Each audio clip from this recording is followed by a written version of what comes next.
Ellen Adarna isinilang na ang kanilang first baby ni Derek Ramsey. Bago ang lahat, huwag niyong kalimutang mag-subscribe at pindutin ang notification bell para maging updated sa ating mga susunod na videos. Excited na nga itong si Kuya Elias na makita ang kanyang little sister.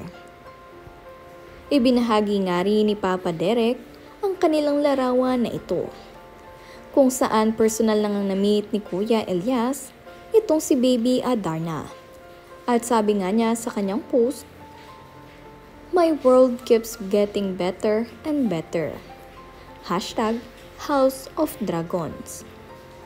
Kung saan makikita nyo nga rin na napaka-blooming nitong si Mama Ellen kahit kakapanganak pa lamang niya.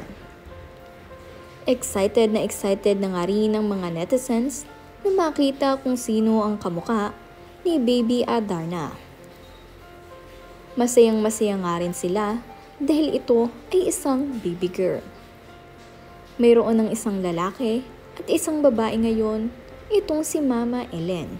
At napakasaya nga rin itong si Papa Derek dahil kamukhang-kamukha raw ito ni Mami Ellen Adarna. Napakagandang bata. Kaya naman excited na ngayon ng lahat na makita ito. Ibinahagi nga rin itong si Ellen Adarna na sila ay nakauwi na sa kanilang bahay.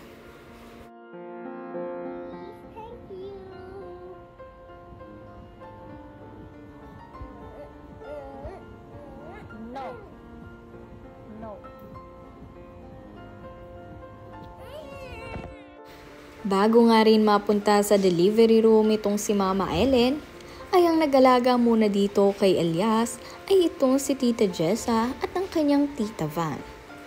Kung saan dinala nga nila itong si Elias sa palaruan pagkatapos nila itong sunduin sa school. Dahil itong si Mama Ellen ay nasa delivery room na at nasa kanyang tabi itong si Papa Derek Ramsey.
Habang lumalaki nga rin itong si Elias ay unti-unti nga itong gumagwapo at nagiging kamukha ang kanyang Mama Ellen.